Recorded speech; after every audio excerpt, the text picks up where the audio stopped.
fucking strong. Bastard. Ladies and gentlemen, please welcome Mike Reed.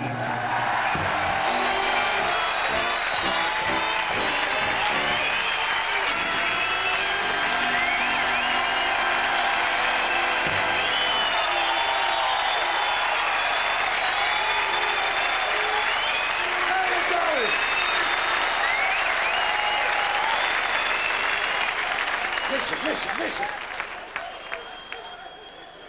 Shut up, Trappy. Geezer went to the doctor. The doctor said, can I help you, mate? He said, yes, I've come for an examination. When the doctor examined, he said, mate, you've got AIDS. He said, what? He said, you've got AIDS. Not only have you got AIDS, you've got a special strain of AIDS. He said, what's that? He said, HIV 556. He said, what? He said, you've got HIV 556. He said, what does that mean? He said, well, it means you'll be dead within 3 days. Oh, he said, turn it in, will you? He said, I'm telling you, you'll be dead within 3 days. He went home to see his mum. He said, Mum, I've got HIV 556. She said, son, what does that mean? He said, Mum, I'll be dead within 3 days. She said, what a shame. He said, a shame? A shame? He said, come down to bingo hall with me. He said, the bingo hall? I've only got 3 days left. Down to bingo hall he went. He played bingo. He won everything. 4 corners, any line, top line, full house. Up come the national grid. £670,000 he won. The bingo hall caller said, son, I've been a bingo caller for 41 years. I've never seen anybody so lucky. He said, lucky? Lucky? I've got HIV 556. Fuck me, said the bingo caller, you won the raffle as well.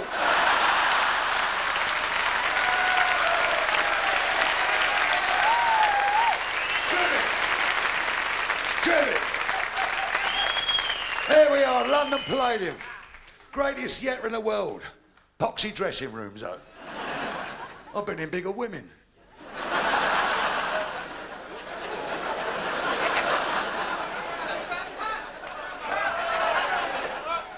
What's the difference between a penis and a bonus? Well, your wife will always blow your bonus.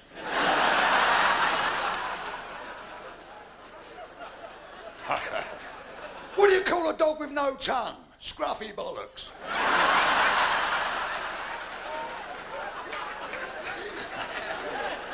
What's the difference between light and hard? Well, you can always go to sleep with the light on. This boy and girl punk rocker were talking. They were listening to some music. And the girl punk rocker said to the boy punk rocker, is that Johnny Rotten? He said, no, I've only used it twice.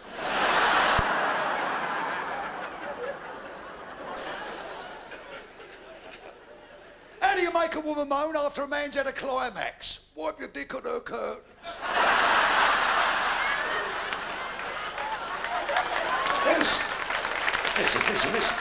Listen. There was these 2 cows in the field, see, and it was a lovely day, the blue skies, little fluffy clouds, and all the birds were chirping. One of these cows went, moo. The other one went, you bastard. I was going to say that. Do you like silly stories like that, eh? 2 dogs were walking down the road. One dog said to the other one, do you use a rubber when you make love? The other one went, Durex. He said, no, I asked you first.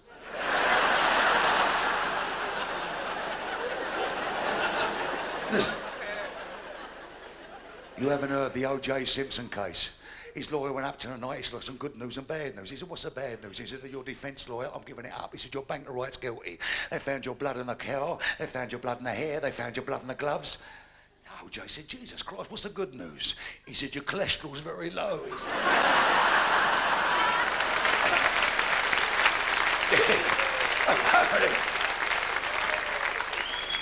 This Eskimo drove into an Eskimo garage. He said to the Eskimo mechanic, he said, the car's running rough.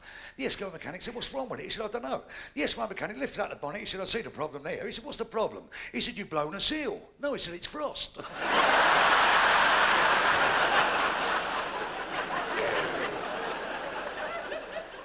Quasimodo walked into Burton's. He said, have you got a suit to fit me? The governor said, if we have, someone's going to get the fucking sack.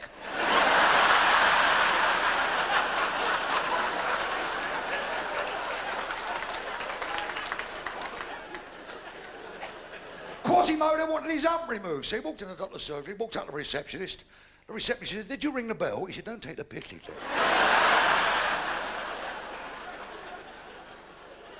So he walked in the surgery, the doctor said, do you want your hump removed, Quasi? He said, yes. He said, get undressed. Quasimodo took off 8 overcoats, 4 Macs, 2 suits, 19 jumpers, 2 shirts. The doctor said, hang on a minute, Quasi, hang on. When was you last at school? Quasi went, 47 years ago. Doctor said, didn't you ever wonder what happened to your fucking satchel?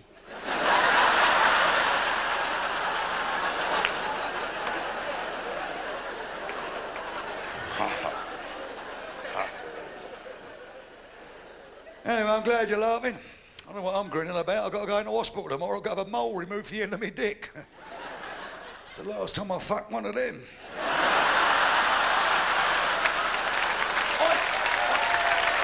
Listen, turn that bleeding round. Turn around, for Christ's sake. Now it's nice to be here tonight. I met a mate of mine here tonight. I ain't seen him for a long time. Little old fella's got a bit of a stutter. I said, how are you, Tom? He went, I'm for there. Fine. I said, have you got a job yet? Well, apparently he's got a job. He's walking past his place. There was a notice in the window. Wanted salesman. He walked in, he said, I want to be a salesman, I want to be a salesman, I want to be a salesman, I want to be a salesman. The governor said, look, I don't think you're really cut out with this, mate. He said, yeah, I want to be a salesman, I want to be. He said, look. He said, take these 10 Bibles. He said, go away. He said, come back in a month's time, let me know how you got on. An hour later, my mate walked back in. The governor said, you haven't sold 10 Bibles in an hour. He said, look, take these 20 Bibles. He said, go away, come back in 2 months, let me know how you got on. 2 hours later, my mate walked back in. The governor said, you haven't sold 20 Bibles in 2 hours. He said, he said, well, how'd you do it? He said, I walk up to the door, I walk up to the door, I knock on the door. When a person comes down, I say, do you want to buy a Bible, or shall I fucking read you one?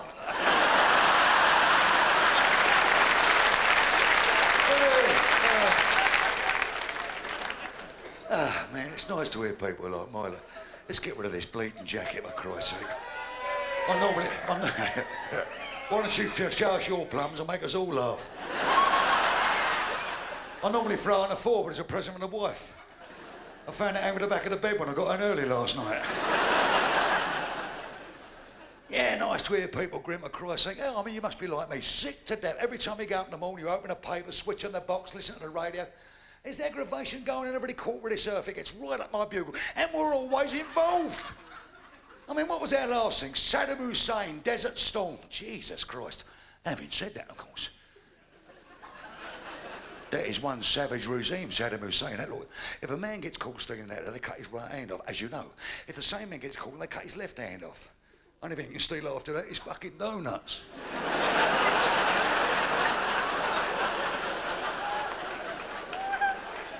Yes, Operation Desert Storm. We were there. The Yanks were there. French sent 2 planes. They got fucking lost on the way. Germans sent 5,000 towels to lay on the beach. Italians surrendered just in case. 160 degrees in the shade, and the Irish sent 2 fucking icebreakers.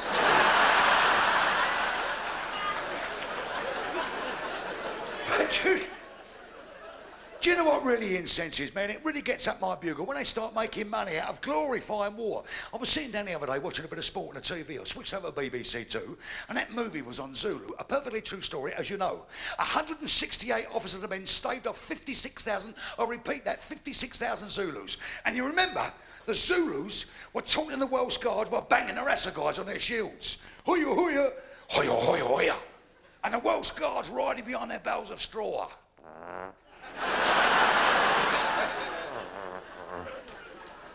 All of a sudden, behind a ridge, a dozen Zulus come out. They started to throw their assegais over. 2 Welsh Guards fell down. One of the spear in his shoulder, one of the spear in his sides. And right in the middle of it, remember, perfectly true, up he got, Diarrhea, didn't he? Come on, boys. Let's give it a one. Men of Harlech, remember? On came the Zulus. They started off 4 on poison arrows. There were soldiers dying, writhing and hanging to the floor with these poison arrows. Some of the arrows were missing because they were dipped in Aramis. They had nothing to do with it. On they came. Di was still there. Men of Harlech. All of a sudden, you looked up the mountainside. You could not see a blade of grass. Just a sea of black bodies coming to these Welsh Guards. It didn't worry Di, he was still there. Man, all of a sudden up got the sergeant. He said, Di, for fuck's sake, sing them something they know. Unbelievable.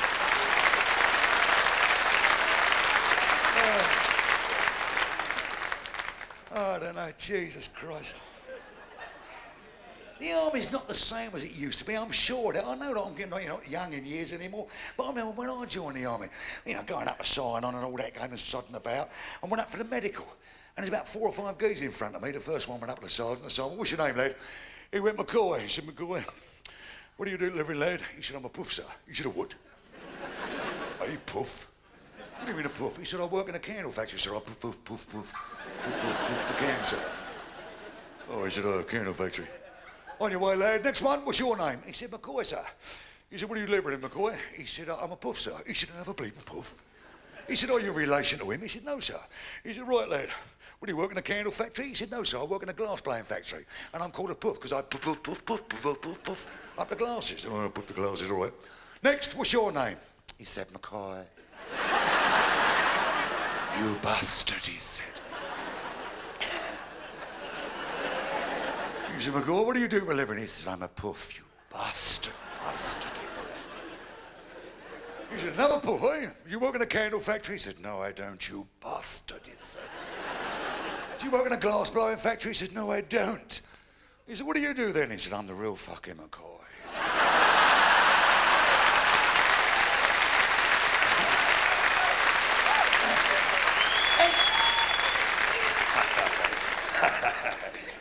And this sergeant walking down all these ranks of soldiers, and he got this big rattan cane under his arm. You know how powerful they are. And he walked up the first geezer, hit him straight across the leg with his bang. He went, "Did that hurt, lad?" He said, "No, sir." He said, "Why not?" He said, "Because I'm a paratrooper, sir." He said, "Good lad, good lad." He walked up next geezer, hit him straight across the face with his rattan cane. Kurt Runch. He come up in a big blue welt. "Frobbo, Frobbo." He said, "Did that hurt, lad?" He said, "No, sir." He said, "Why not?" He said, "I'm a paratrooper, sir." He said, "Good lad." He's walking about 5 paces down, there's a geezer with his dick hanging out. He went, "Wallop! Did it hurt, lad?" He said, "No, sir." He said, "Why not?" He said, "The fella's behind me, sir."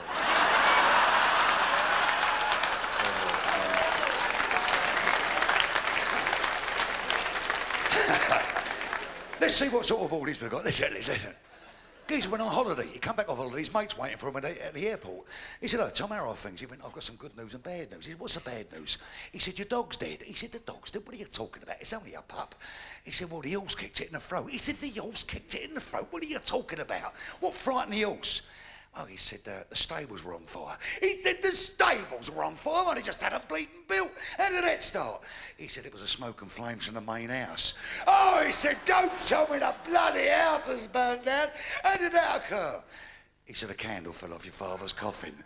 "Whoa!" He said, "Me dad dead. When did this happen?" He said, 2 weeks after your mum." "Whoa!" He said, "What's the good news?" He said, "Well, the heat from the flames have brought the fucking deaths up early."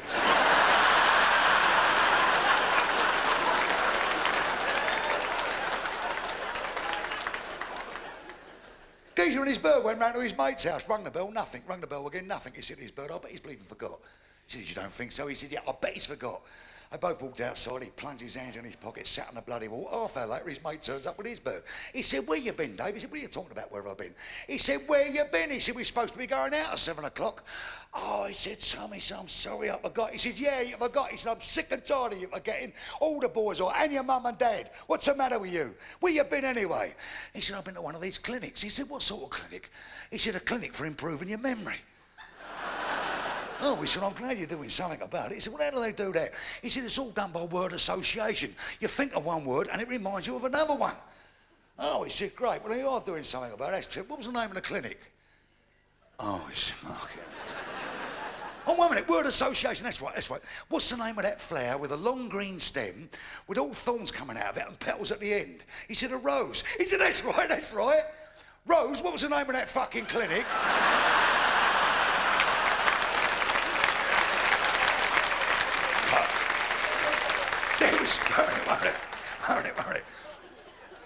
There was these 2 geezers, mates all their life, best fishing pals.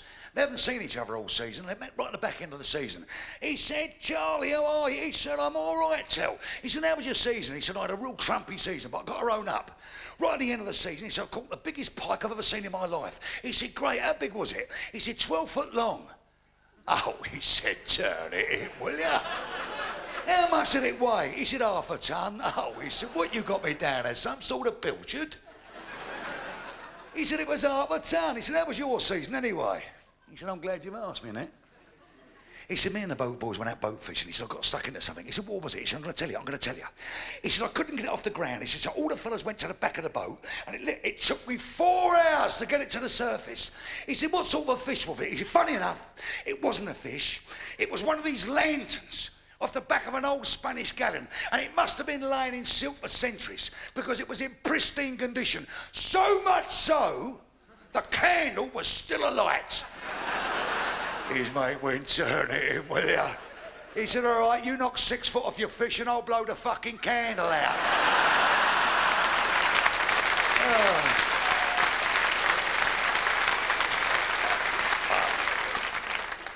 Lovely bit. Oh, you know how it all goes sometimes for each and every one of us.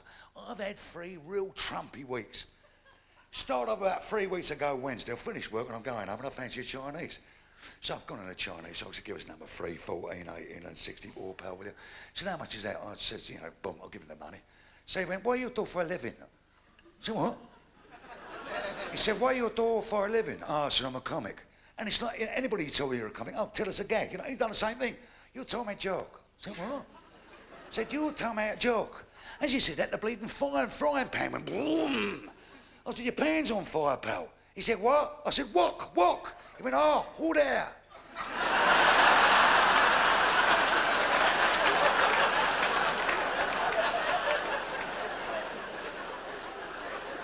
The day after that, we get burgled. It was gay burglars. I knew that because the furniture being rearranged and there was a quiche in the oven, right?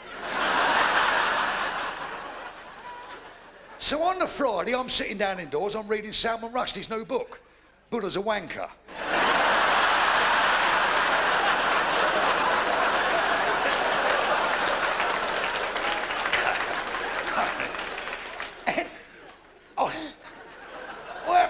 Looked outside, the car's gone, so I rung the old bill. I said, I've had the car nicked. He said, where was it parked? At outside. He said, alarmed. I said, I'm not too fucking pleased about it. Stupid questions. I go and buy another car. I bought a Ford Pubics. It's made out of old Corsairs, you know.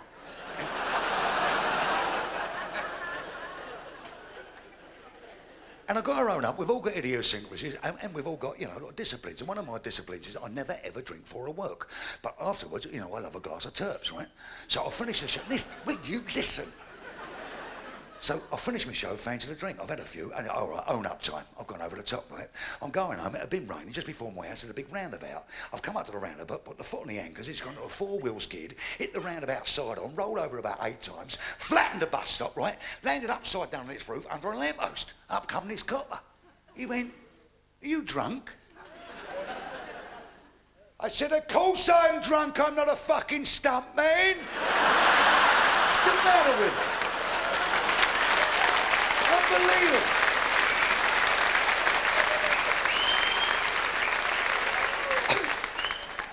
I said, I'm worried about my insect collection. He said, where's that, in the boot? I said, no, it's on the front number plate.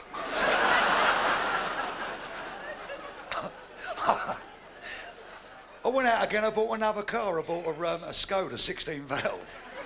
That's 8 in the engine and 8 in the radio. It's got a heated rear window so you can keep your hands warm while you're pushing the fucking thing. You may laugh, you may char, but you know the Skoda was voted the safest car in the world. You might remember it. About 7 months ago, a geezer went over the cliff in a Skoda, fell 500 feet, the car smashed to pieces on the rock below. He got out and walked away unscathed, which only goes to prove nobody wants to be seen fucking dead in a Skoda.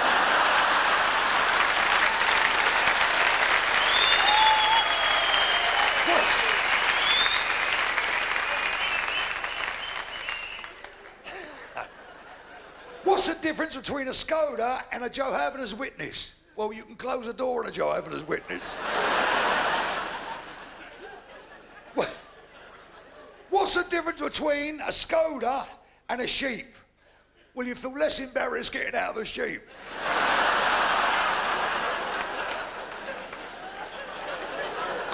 But I digress. Got another motor car. I'm coming out the house the other night. It's pouring down the road. I got 2 miles from my house. There he was standing in the middle of the road, a copper like that. I thought he's never going to be fucking strong enough.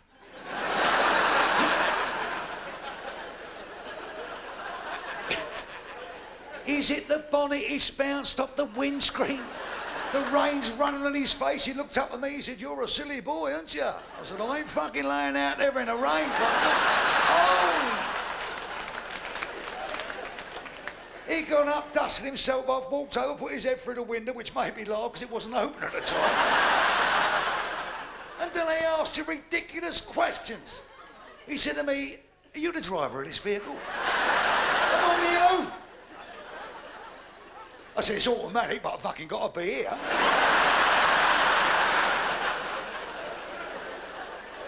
Anyway. The day after that, I'm working, I fancy a drink. I've gone to this pub afterwards. In the corner's a bird sitting there. I mean, was it ugly? I mean, Trumpy. Trumpy, right? It had a face like a bulldog licking a thistle. Now, the only difference between this girl's face and a bulldog's face, bulldogs don't wear lipstick, right? And it's blowing down my ear. I want to talk to it. It's complaining about this, complaining about that. She said, "You know, every time I look in the mirror, I feel sick." I said, "Well, there's fuck all wrong with your eyes."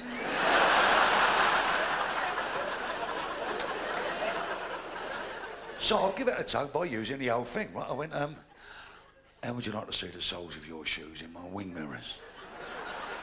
I've got it outside in the back of the motor, legs like nicks off, legs 9:15.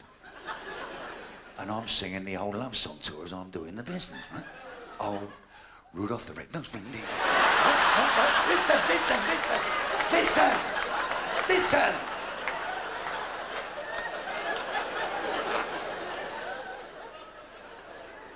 All of a sudden, on the window, open as a copper stand there. He said, "Good evening, sir." I went, He said, "What are you doing?" "Well, sir, I'm just necking up, sir." "So I see. Put your fucking neck away." He said, "Blow into this." I turned it in, I just thrown it out.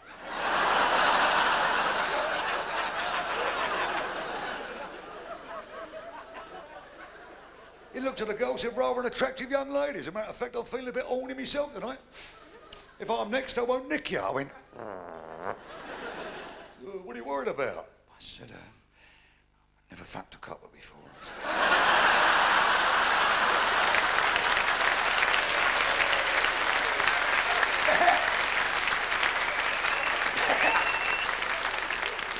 He must have been feeling a bit lonely because he asked me to accompany him down the station, see? And then they asked the ridiculous questions they do. He said to me, "Give me your name." I said, "What am I going to fucking use?"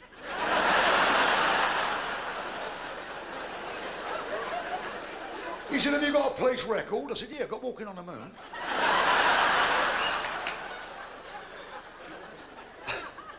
I said, "What are all these photographs out around here?" He said, "They're all photographs of wanted criminals." I said, "Why did you nick them when you took their fucking photos?"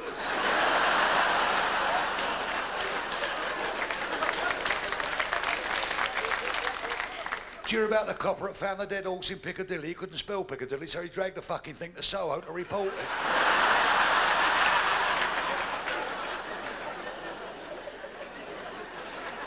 It don't end there. It's a long way for me to come, so anytime I got half a decent journey, my missus always makes me a sandwich, see? So out here, I said to my boy, "Get the sandwiches out." When I had one bite of this, it was as rotten as a pear. I rang Mum up. I said, "What the bleeding hell was in that sandwich?" She went, "Crab paste." I said, "Where'd you get it?" She said, "The chemist." So,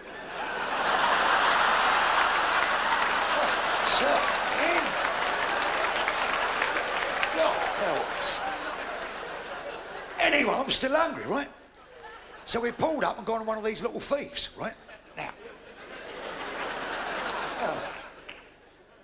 And you get all that bullshit. I'm standing in the queue, the waiter come up, table of 4, we sat down, which really annoyed me. I didn't know who the fucking other 3 were, right? You know what I mean?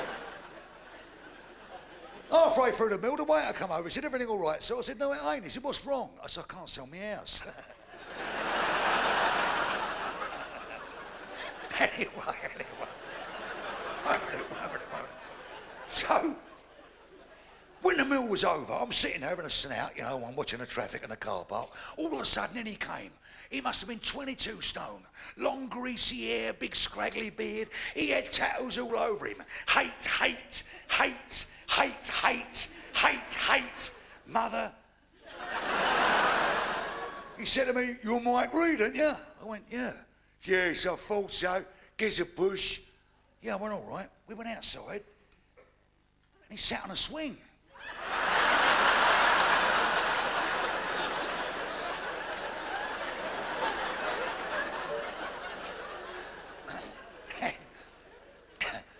And I come out there, none of us like this. I run a bloody cat over. I was gutted. I pulled up, I found out where the woman lived, I knocked on the door, I said, "I think I'll run your cat over, love." She said, "What did it look like?" I went...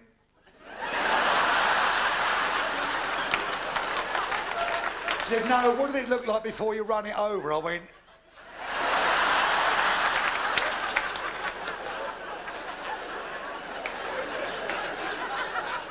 So he eventually gets up here.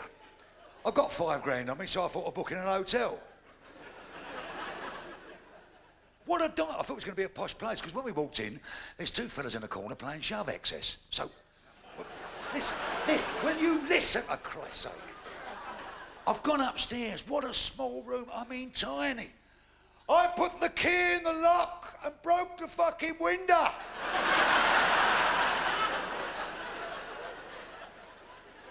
I run down to the manager. I said, "I've got a leak in the sink." He said, "Have you must, sir?" I said, "What?" I said, "I want a sheet on the bed." He said, "There's a toilet down the hallway." I said, "What?" I said, "I want a sheet for the bed." He said, "You have to ring housekeeping." I looked around, there's a little notice on the wall, "Pressed for service." So I pressed it. Fucking tennis ball hit me in the eye. I'm coming across the road here. This prostitute come up to me. She went, "Hello." I went, "Hello, sweetheart." She said, "Would you like to sleep with me at £50?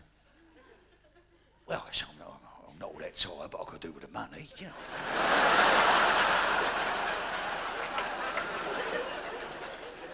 As we walked into the theatre, there's two drunks laying in the gutter. One drunk's blowing up the other drunk's arse. This copper come up and said, "What are you doing?" He said, "I'm giving him the kiss of life." Copper said, "Shouldn't you be at that end?" He said, "You smell his fucking breath."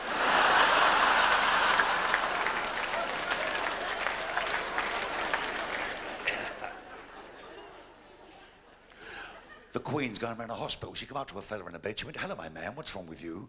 I said, "I've got a ball in me plums, Your Majesty." To the Queen, to the Queen. The matron's dragged the Queen away. She'd come back to this guy. He said, "What's the matter with you?" He said, "What are you talking about?" He said, "That was the Queen." He said, "I'm well aware of who it was." He said, "You don't tell the Queen you had a boil on your plums." He went, "All right, trapper lots." "What should I say?" He said, "Tell the Queen you had a bruise on your back, a cut on your arm, a boil on your leg, but not a boil on your plums." He went, "All right, Mouthy." 5 months later, Princess Margaret is going around the same hospital, come up to the same geezer in the same bed. I said, "Hello, my man, what's wrong with you?" I said, I said, "I've got a bruise in my back." She said, "I'm glad to hear your bollocks at that, huh?" That's all. For God's sake.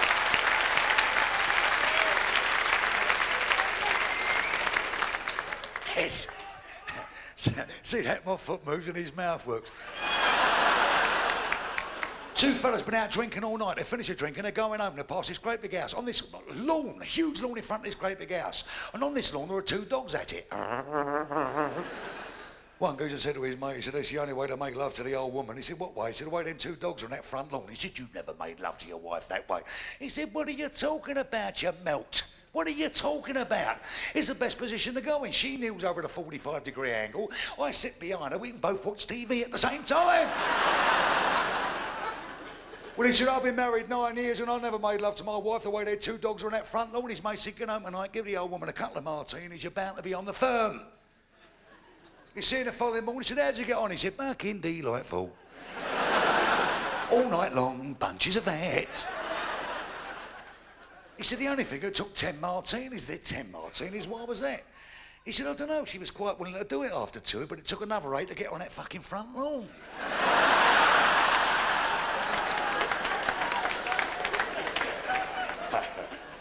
Picture the scene. Picture the scene. It is now 12 o'clock midday. This postman has been on duty since 5 a.m. in the morning.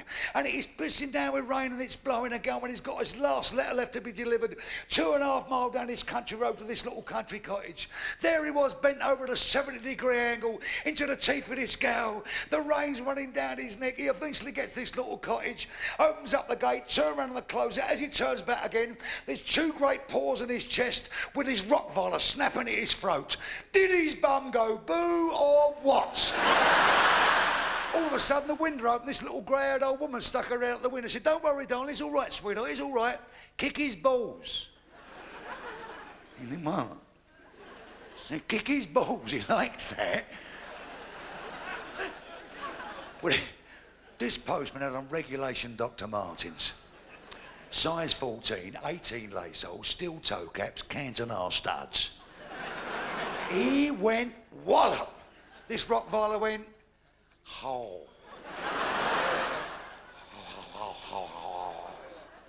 Little old lady said, "You're in trouble now."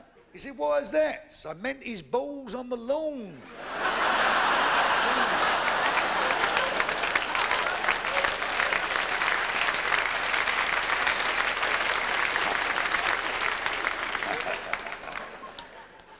The weather's been great, hasn't it? I don't give monkeys about the bloody water. We had a summer 4 months. Terrific. That's what we deserve over here. I played plenty of bloody golf. As a matter of fact, I finished golf the other day. I said to my mate, I said, "You fancy a brand new coffee before we go home?" "Hey," he said, "I'll have to ring my little sparrow up first." I said, "Who?" He said, "My little sparrow." I said, "Who's that?" He said, "My old woman." I said, "Why'd you call her a little sparrow? Because she's brown and dowdy?" He said, "No, because she's always chirpy and perky." I said, "You're going to ring up your little sparrow, I'm going to ring up my little thrush." He said, "Who's that?" I said, "My old woman." He said, "Why do you call her thrush?" I said, "Because she fucking irritates me."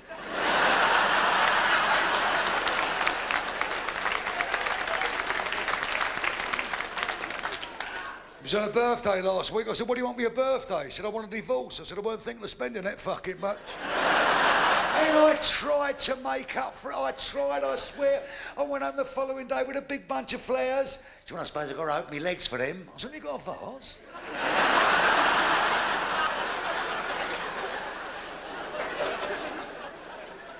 I met her at a dance years ago. I walked over, I said, "You fancy a dance?" She went, "Yeah, if you like. We may win the spot prize."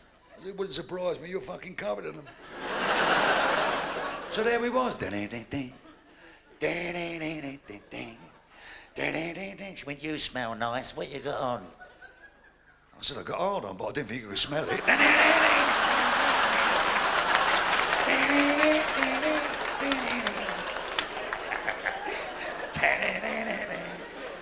I said, "How you like your eggs in the morning?" She said, "Unfertilised." Oh, I didn't mess about. I got her outside. I didn't worry about handing up the skirt, curly clock springs. Whoa. She went, hang on a minute here. Where's your manners? Tits first.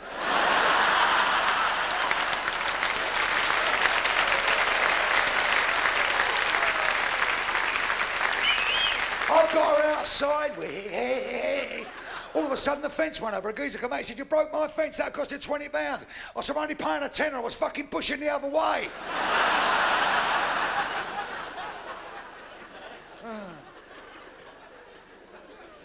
Oh, and then we got married. Oh, Christ. I should moan, really. You know, it was a fairy tale wedding. Fucking grim.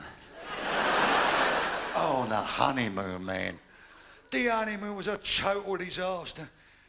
The old woman's got a nice shower, plenty of perfume, got into bed. I've done the same thing, threw the covers back. I went, "But you got big tits."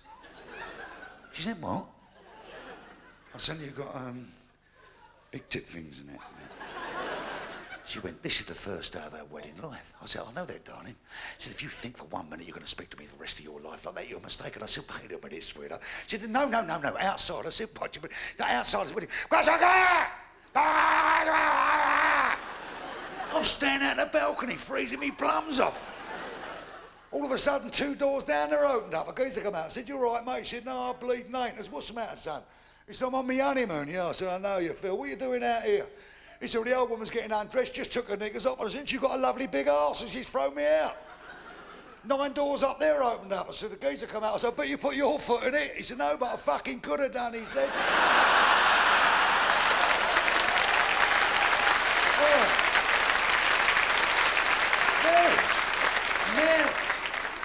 Jesus Christ. I didn't know what it was like to sleep on my own until I got married. I mean, this may sound like a chauvinist remark, it may sound like it, but what is the point of us fellas getting married? Especially me, I don't understand it. In my case, I might as well have gone out, found a woman I couldn't stand and bought her a fucking house.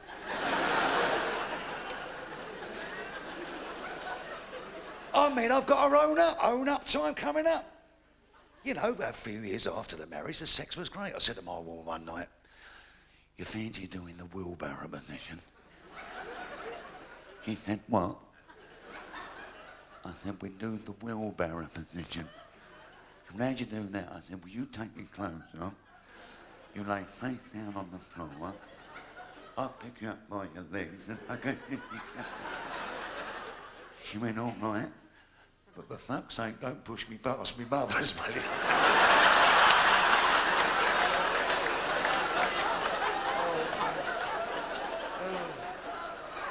And that was it, man. As a matter of fact, my old woman's legs have been together longer than the shadows. Do you know what her idea of oral sex is? To sit me down and fucking talk me out of it. And she ridicules me, man. She at every given opportunity. She's got a new nickname for me now ever since I've had a vasectomy.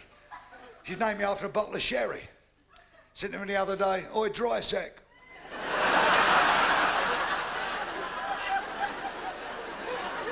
She said, come and make love to me, I want to time this egg.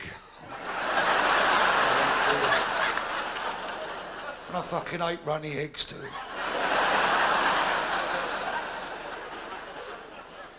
Said, you make love like a video recorder. I said, how's that? She said, fast forward, pause and eject.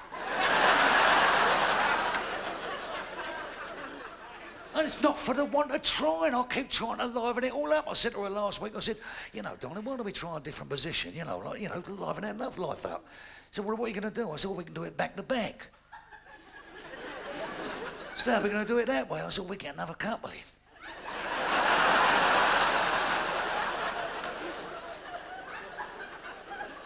She said, I've got a better position. I said, what's that? She said, you come and stand behind this ironing board and I'll lay on the couch scratching me bollocks.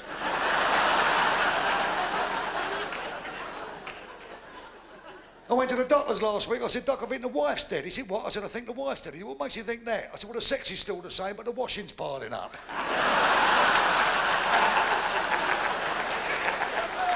Hey. Will you listen?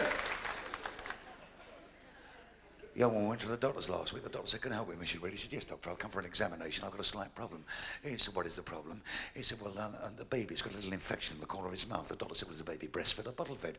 He said, it's breastfed. He said, may I see your breast, Mrs. Reed? Oh, he said, thank you very much. Yes, thank you.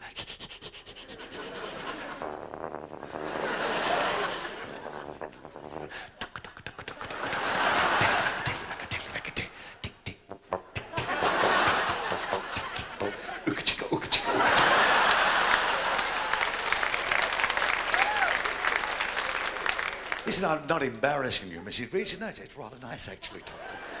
But it's the daughter's baby I've come to see you about.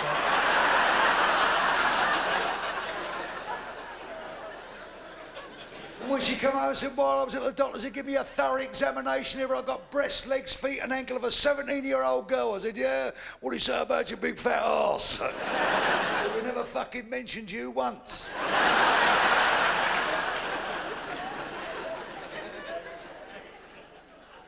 And when I look back at a married life, you know, I mean, for years, you know, when we first got married, we was trying for a family, nothing. In the end, the old woman had to go to one of these sperm banks. And the doctor said, come in, Mr. Reed. He said, take your knickers off, lay on the couch. He said, keep your legs up. He said, I won't be a minute. I've got to go to the fridge and have, you know, get a little bottle of sperm out. He come back 5 minutes later with no trousers and pants on. My woman said, what are you doing? He said, we're out of bottles, you'll have to have draft. He said,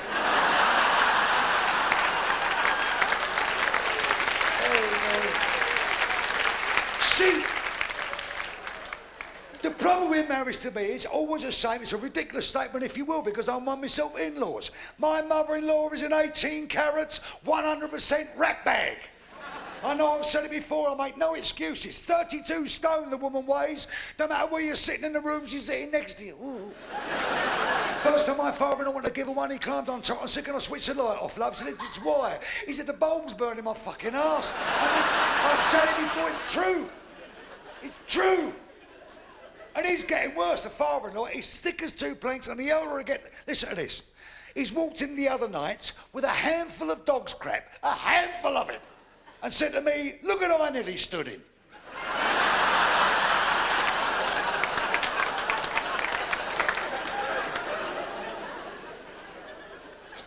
2 years ago, I bought him a metal detector. He was down 60 feet before he realised he had steel toe caps on. Listen to this, listen to this, listen.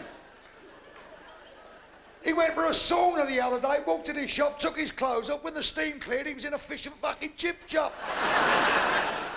He's unbelievable. And you know what it is with families? I mean, when you're involved or you're sitting down, and believe it or not, I've never been a nosy people. I don't stick my trunk in anybody else's business. But sometimes you can't help earwigging because it's right happening around you. The mother-in-law and the father-in-law don't get on. Haven't done for years because the main reason is the old woman still likes a bit of the other. The old man don't want to know. I don't think he can get off a thick one. You know what I mean? Listen, listen. So consequently, they don't talk. The old man's gone out the other day. He's bought a new pair of shoes. So he's come home, he knows mother-in-law's going to take no notice of him. So what has he done? He's gone in the bedroom, stripped his clothes off, except for these shoes, walked out in the kitchen where she was. Said, know anything unusual about me? I mean, no. You should have another look. I mean, no. You should have another look. My dick is pointing at them. Oh, I said, new shoes. But you didn't buy a new fucking hat, wasn't it?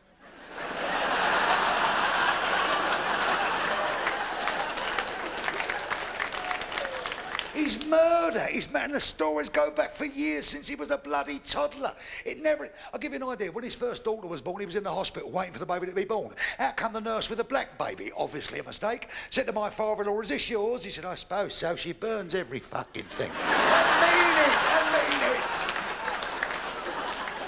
He's come out of a pub the other night as drunk as a sack, taking a shortcut home for the graveyard. He's so drunk, he's fell in an open grave. There he is for the next half hour. Help! I'm cold, I'm cold. Another drunk come by. Of course you're cold. They haven't fucking covered you up, you see? And she's awful. The mother-in-law is awful. She's withering. You've got that withering look and... Come around my house the other day. She said, well, what's that on the wall? Modern art? I said, no, it's a fucking mirror.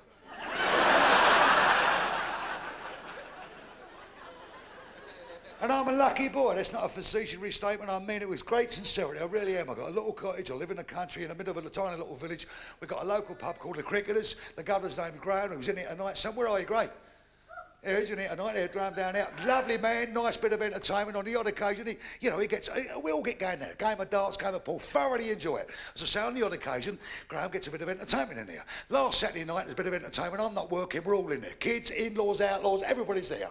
In comes the entertainment. This geezer has got a full-grown 504-pound lion. He's got this lion on stage. He pulled his hands in this lion's jaws, levered open these lion's jaws, undone his flies, put his wink in this lion's mouth. Listen to what I'm saying. Reached into his pocket, pulled out a 4-pound steel club hammer. He's hit this lion right on top of the biscuit. Wallop! This lion's jaws have closed a 1/16 of an inch either side this geezer's dick. He said, there you are, ladies and gentlemen, a very difficult and dangerous trick. Anybody in the audience like to try that, I will give them £100. My mother-in-law got up and said, I'll try it, but don't shoot me on the head as hard as you hit that fucking lion. Jesus Christ. I was so unfair. Wait a minute, listen to me, listen. It's her birthday last week. The lady's 72 years old, right? Now she's... Father-in-law's come up to me. Michael said, what? He said, Mum wants a vibrator for her birthday. I said, turn it in, Dad, she's 72. He said, she bloody wants one. I know nothing about it. Come down to the sex shop. I'm down there, right? Father-in-law said to the geezer behind the counter. He said, wife wants a vibrator. He said, all up now, man. Big ones, small ones, little ones, long ones, fat ones, thin ones. Green ones, blue ones, orange ones. My mother-in-law said, I'll have that red one. I said, don't embarrass me, Mum, that's a fire extinguisher. Oh, Christ. Oh, dear. Oh. Talking about sex shop, met a girl the other night, 38, 45, what I call a handsome woman. We had a great night out, nice meal, couple of bottles of wine, got back to her motor car. She had a large motor car. That's why I like, you know, girls around about that age, they know what they want. She said, fancy making love to me in the back of the car? I thought, well, I ain't 20 years older than what the old bone? Yeah, solid, you know, changes as good as the rest. Got in the motor car, she's undone the bag, pulled this Durex out. Well, when she's pulled it out of the packet, it's got all lumps on it, warts, feathers, wobbly bits. I said, what the bleeding hell's that for? She said, I get more pleasure out of it that way. I turned it inside out. I thought, fuck it, why should she have all the fun?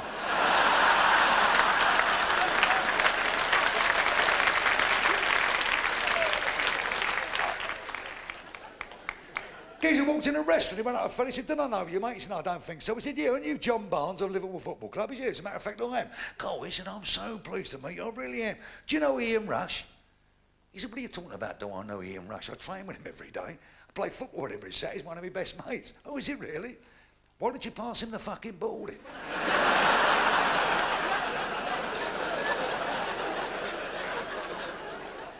This big black girl was sitting on a stool in a nightclub, and this black fella come past. He had 2 pints of beer in his hand. As he walked past, he went, hold on, woman, you fucked in my whitbread. She said, no, I'm Tessa Sanderson.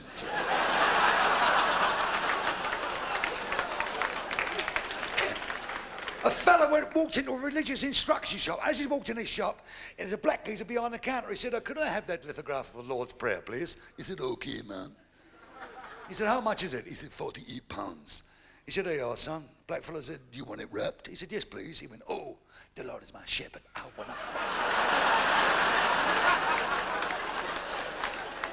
own up time now. We live in a multiracial society. We've got to accept it, and that's the way the things are. But there are always the last bastions, well, of snobbery, if you will. This black fella went to join the golf club. So he sat there in front of the secretary. The secretary said, can I help you? Yes, I said, I want to join the golf club. He said, no, the club that you want is the municipal, and it's 5 minutes down the road. No, he said, no, no. I want to join this golf club. The secretary said, watch my lips. Watch my lips. The golf club that you want is a municipal, and it's 5 minutes down the road. This black fella put his hand in his pocket. He wore a wad of notes out like that. He said, I want to join this golf club, and my name is Linford Christie. Oh, he said, I'm terribly sorry, Mr. Christie, I'm embarrassed. In that case, it's 2 minutes down the fucking road.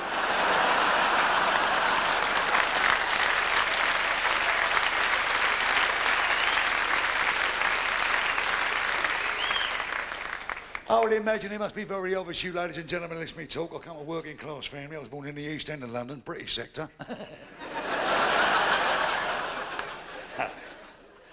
Raised up round here by my old nan and gran. I always talk about my nan because she'd been dead and gone many years, but I miss her to this day. I loved her so much. Wonderful sense of humour, my nan.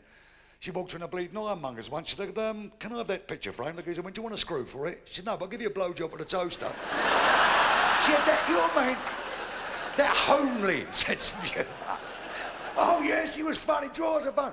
And I tell you, my nan was also a very, very sexy woman. I remember at the age of 60, I mean, she had no meat on her bones, lovely complexion, and she was making a cup of tea one day in the kitchen. All of a sudden, the room went pitch black. She's looked out the window, it's this great Pantechnicon lorry with this big airy arm hanging out of it. She walked out, she went, hello, driver, who happened to be a nice-looking fella. Here are you, darling. She said, I'm just making a cup of tea. Do you fancy one, driver? Of course, yeah, I love you, yeah. He jumped out of the lorry, come to the door. She went, look, I'm making a cup of tea, but I'm feeling a bit horny. She said, can I play with one of your plums? So she undone his flies.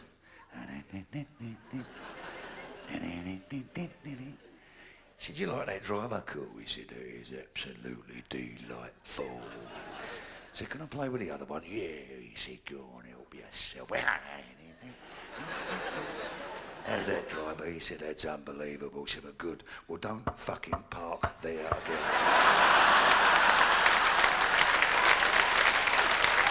And I can remember, you know, you remember so many things about your family. My man must have been 82, and she was on this Zimmer frame, and she walked into an electrical shop. She went to the geezer behind the counter. She said, have you got any vibrators? He went, yeah, I got these here. No, they're 6 inches long. She went, no, that's not the one. No, that's no good. He said, well, I got these 12-inch ones. She went, no, that's no good either. She said, well, this is the biggest one we got, 14 inch. He went, yeah, that's the one. Yeah, that's the one. How do you switch it off?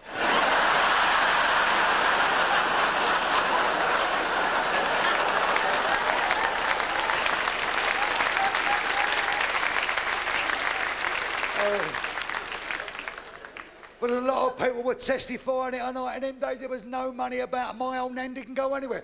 As a matter of fact, I remember my nan telling me my granddad and nan were sitting in the kitchen one night. The gas oven blew up. It blew my nan and granddad through the roof. And my nan swears that was the only time they went out together for 18 years. And you know what it was like in them days, huge families. I mean, 12 was not a vast family, 16, 17 kids. And once the kids had grown up, the old man didn't want to know. As long as he had a few copper coins, he was down a pub. Sex didn't come into it anymore. And my nan went down Ridley Road Market one day, and she found one of the, well, we had never any black or brown people, but she's found one down there. All the robes on, full turbo. And he had this pipe and this wicker basket. He went... And a rope come out this wicker basket. My nan said to him, "Will that work on anything?" Bang ding bang dang bang ding ding bang dang bing. I think she gave him 3.5 crowns. She's gone home. My old granddad's lying in bed. Out come the pipe. And the sheets began to rise. My nan thought, this is it. And it got bigger and bigger. She whipped the sheet back and his pyjama cord was going... Well, they didn't have nothing. And my old granddad, he was a huge man, a massive man, very proud man, huge, 6'7". The only job he had in his life, he was a lifeguard on Clacton Beach. Couldn't swim a stroke, but he could fucking walk out a long way, you know. And men in that period of time, and they were so proud of what they did in the First World War. I remember I was near a grasshopper, and my granddad took me up to the cenotaph on Remembrance Day. And I remember my hand was in his, and he's walking along, my old granddad had a bloody war wound. And as you know, I don't want to get involved in all that, but you see some of these men actually fought for this country, you know, legless in wheelchairs, but they all wore their medals with great pride. And my granddad was the same, and he was proud of his war wound. And we're walking along like that, my old granddad's dragging his leg, and a poor old sopper's coming by him. He was like that. My old granddad passed him, went, war wound, Flanders, 1917. The guy went, oh yeah, he said, dog shit, he said, just now, he said.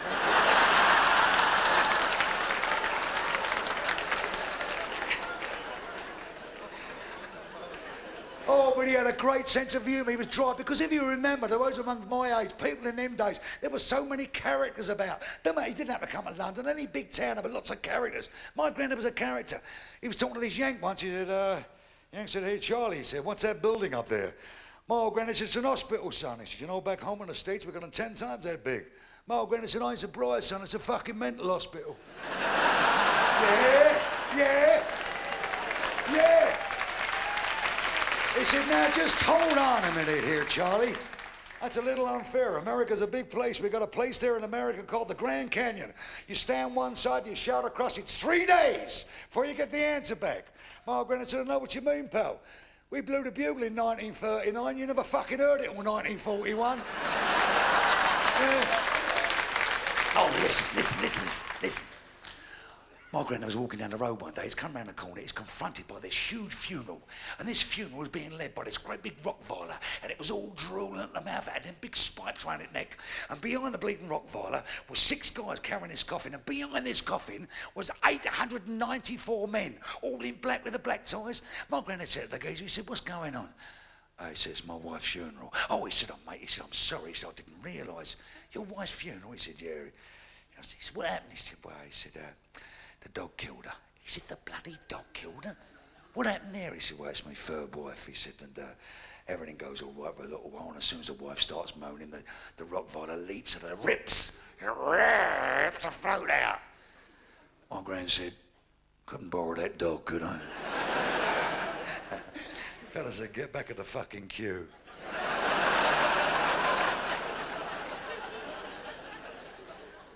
And you go to the other bloody extent, you go to the other way, kids, and I don't get this, not a fuddy-duddy way, but kids nowadays, man, they got it so good. Not in every respect, I'm talking about entertainment-wise. They got TVs, video games. I wouldn't like to live nowadays as a kid because I think they've got too much pressure. But I mean, their education, 40 in a class these days, that's a lot of kids. When I was a youngster, 197 in my class. By the time they called the register, it was fucking playtime. School days. Remember the first time I had sex? I was on my own.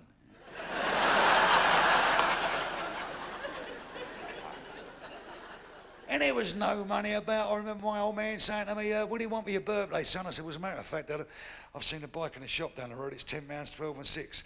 I've had my eye on it for a couple of months. He said, well, keep your eye on it, son. You ain't liable to get your fucking arse on it. And he meant it. He meant it. I remember laying in my bed, because my bed was next to my mum and dad's bed at Christmas time, with my ear to the wall, trying to think what I was going to get for Christmas. And all of a sudden I thought, I'm going to get a puppy. I'm going to get a puppy. Because I heard my dad say, well, stroke it. Go on, it won't bite you.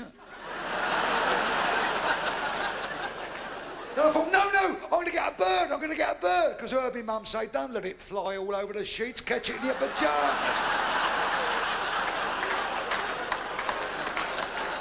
And I thought I'd investigate further. I've opened my door, got to my mum's bedroom door, opened that up. I was absolutely gutted. And they used to tell me off for sucking me thumb.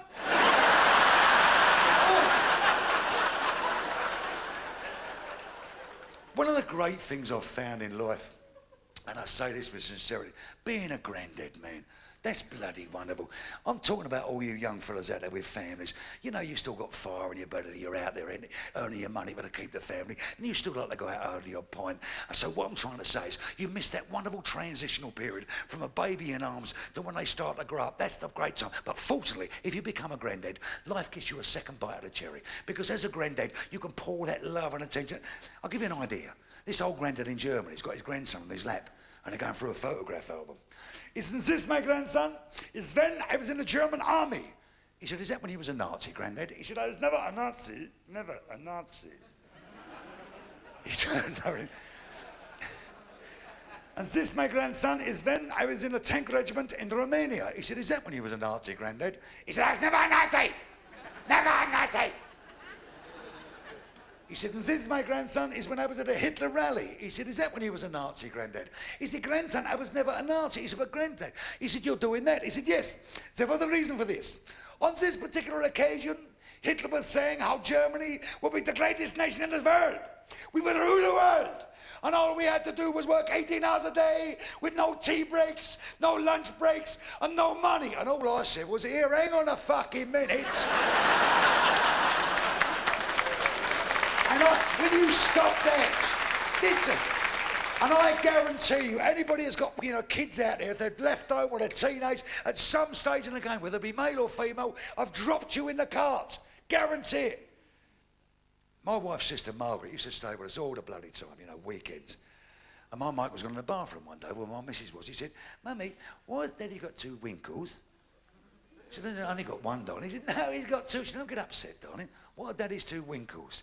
He said, he's got a little one that he goes for a wee-wee with, and a big one that he cleans Auntie Margaret's teeth with.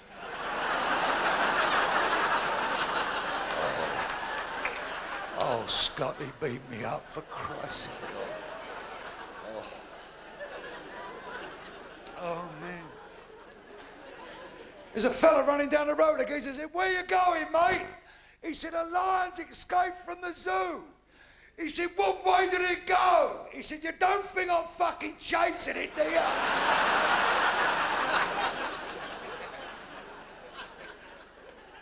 Do you hear about the professor that invented the self-lubricating pussy? He wrapped it up in a parcel, took it home to his old woman, she unwrapped it and said, what am I supposed to do with this? He said, teach it to cook and fuck off.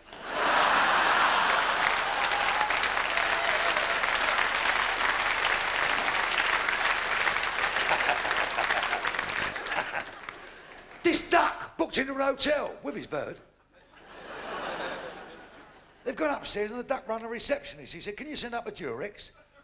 Receptionist said, shall I put it on your bill? He said, I ain't a fucking pervert.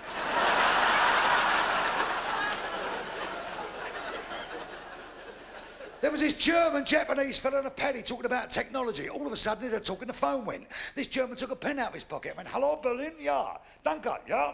I will ring you back tomorrow, thank you." He says, "There you are, gentlemen, German technology. The phone in the pen."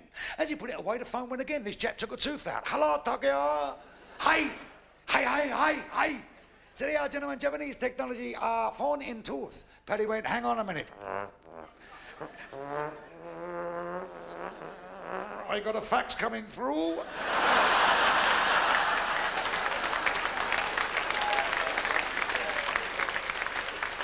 Jeez. You about the two pregnant nuns met in the street. One said, "Hello, my dear, I haven't seen you since Benedictus." Do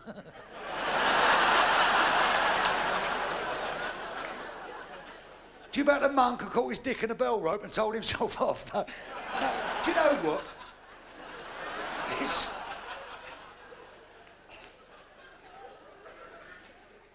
Like all aspects, when you join, I mean, if you join the Cubs when you're a kid or the Scouts or when you go in the bloody army, at the end of the day, you always wind up with the crap end of the stick of the jobs. This little bloody nun, she just joined the monastery, poor little girl, and they give her the crap end of the... And she'd been out since 5 a.m. in the morning, she's been digging the garden, and she's been sowing all the seeds and reaping this and raking that, and it was 8 o'clock at night, the sun was going down, and she turned around and she washed her hands in a bowl of water, and she dried them, and she turned back again, there's all the birds pecking at her seeds. She went berserk. He went, "Back off, back off, back off." All of a sudden, up come the Mother Superior, said, "How dare you? How dare you use that language in the... How dare you? You say shoo, shoo. Then they'll fuck off."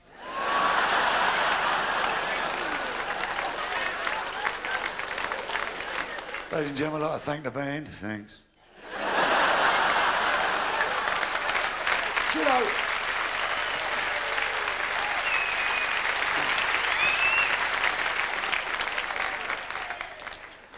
What about the geezer guy lying in bed with his bird? He's giving her a service.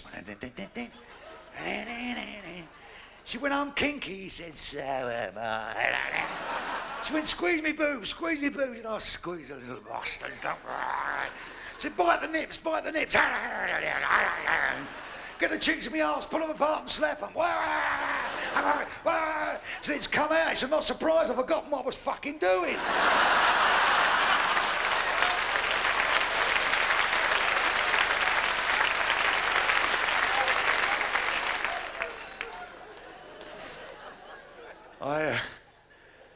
You may not believe this, but it's perfectly true. I don't particularly like swearing in front of ladies, especially ladies I've never met in my life before. So if it got a bit rough round the edges, girls, I do apologise. But by the same token, I hope there was something there that you could at least have a grin at. You know, I don't like to offend too much. I can't wish you, well, I can wish you Merry Christmas and Happy New Year. But what I can say is there's something that we can do with each other, and it don't cost a copper coin, and it makes this world go round so much better. Be nice to each other.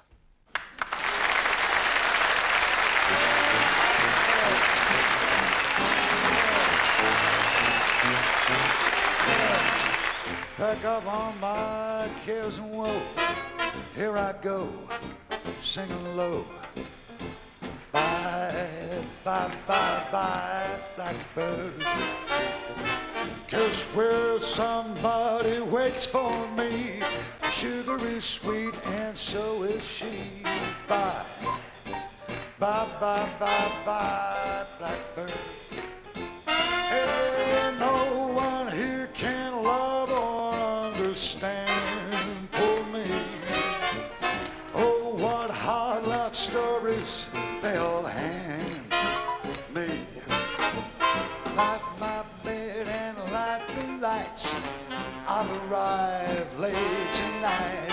Blackbird, ba ba ba ba ba ba ba. Yeah. 'Cause no one here can love or understand for me. Oh, what hard luck stories they all hand me. Make my bed and light the lights. I'll arrive late tonight. Blackbird, I said blackbird. I'd like to leave you with a passing thought, something to make you think. If New Age travellers like travelling, why the fuck do they moan when the police move them on? Blackburn. Bye-bye.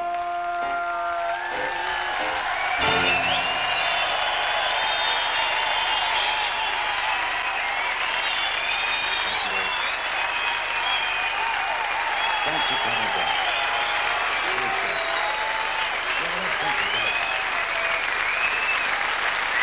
Good night, God bless.